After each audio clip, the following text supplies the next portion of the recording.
اللہم انی اسألک برحمتک التی وسعت کل شیء ان تغفر لی۔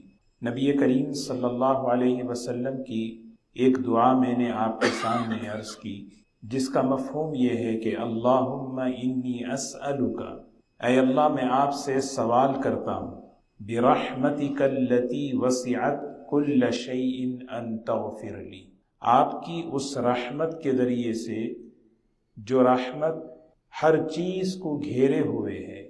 اللہ تعالیٰ کی رحمت ہر چیز کو گھیرے ہوئے ہے، اس رحمت کی برکت سے یا اللہ میری مغفرت فرما۔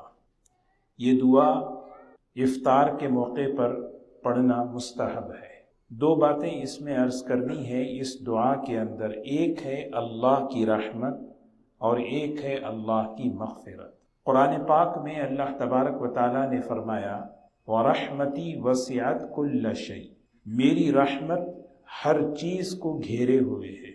دنیا میں کوئی چیز ایسی نہیں جو اللہ تعالیٰ کی رحمت سے باہر نکلی ہوئی ہو، کیونکہ اللہ تعالیٰ کی رحمتیں برس رہی ہیں۔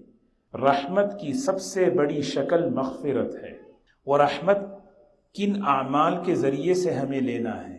ویسے اللہ تبارک و تعالیٰ اپنے بندوں کو رحمت دینے کے لیے بہانہ تلاش کرتے ہیں۔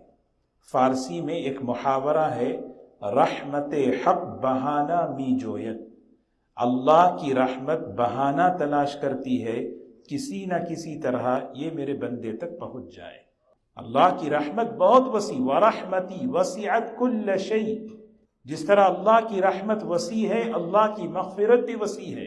اسی طرف دعوت دینے، وَسَارِعُوا، آگے بڑھو، جلدی کرو، إِلَى مَغْفِرَةٍ مِّن رَبِّكُمْ، اپنے پروردگار کی اس مغفرت کی طرف اور اس جنت کی طرف جس کی چوڑائی آسمان اور زمین کے برابر ہے۔